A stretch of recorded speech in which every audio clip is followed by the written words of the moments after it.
Hello guys, നമ്മൾ പുതുക്കോട് ഫെസ്റ്റിന്റെ ഭാഗമായിട്ട് പള്ളി നേർച്ചയ്ക്ക് പോയിരുന്നു കേട്ടോ.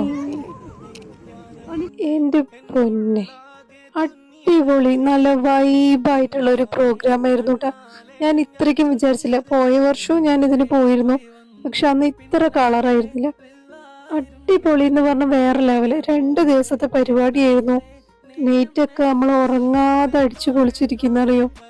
നെയ്റ്റ് കുറച്ച് ടൈം ഒരു 10-11 മണിയാകുമ്പോൾ കഴിഞ്ഞു.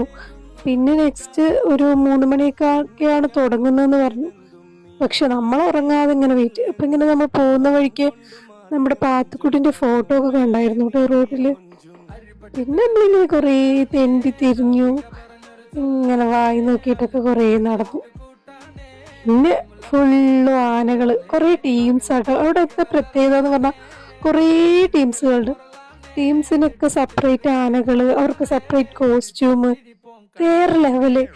ഞാൻ ശരിക്കും ഒന്നാമത് ഇങ്ങനെയുള്ള പ്രോഗ്രാമിനൊന്നും പോവാത്തൊരു വ്യക്തിയാണ്. പോവാത്തൊന്നുമല്ല, വീട്ടിലങ്ങനെ ഇതിനൊന്നും പോകുന്ന ആൾക്കാരല്ല.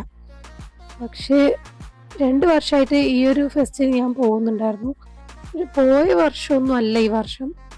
ടോട്ടലി കളർ പറഞ്ഞാലും ഒരു അടിപൊളി വേറെ വൈബ്, ഫുൾ വൈബാണ്. ഈ 2 ദിവസം പോയത് എനിക്ക് അറിഞ്ഞില്ല. അത്രയ്ക്കും ചില്ലട് പടക്കം പൊട്ടിക്കലും, പിന്നെ രാത്രി ഇതാ ഇങ്ങനെ പോയി ചായയും സ്നാക്സൊക്കെ കഴിക്കാൻ പോയി, ഇടക്കിടക്ക് പോവുക. പിന്നെ രാത്രിയൊക്കെ ദഫും കൊട്ടും മേളും പടക്കം പൊട്ടിക്കലും ആളുകളുടെ നടത്തും ഇങ്ങനെ. പിന്നെ ഫുള്ളും ആനകളാട്ടോ. ഒരുപാട് ടീംസിന്റെ ഭയങ്കര ആനകളും തിരക്കും. എവിടുന്നൊക്കെ ആൾക്കാർ വന്നിരിക്കുന്നറിയോ. ഞാൻ അവിടെ പോയി നോക്കിയപ്പോഴായിരുന്നു കുറേ നമുക്ക് പരിചയമുള്ളതിന് മലപ്പുറത്തുനിന്നും കോഴിക്കോടുനിന്നും കണ്ണൂരിൽ നിന്നൊക്കെ ഉള്ള ആൾക്കാർ. പിന്നെ ഇത്രയേ ഉള്ളൂ ഗൈസ്. നെക്സ്റ്റ് വീഡിയോയിൽ കാണാം. ബൈ.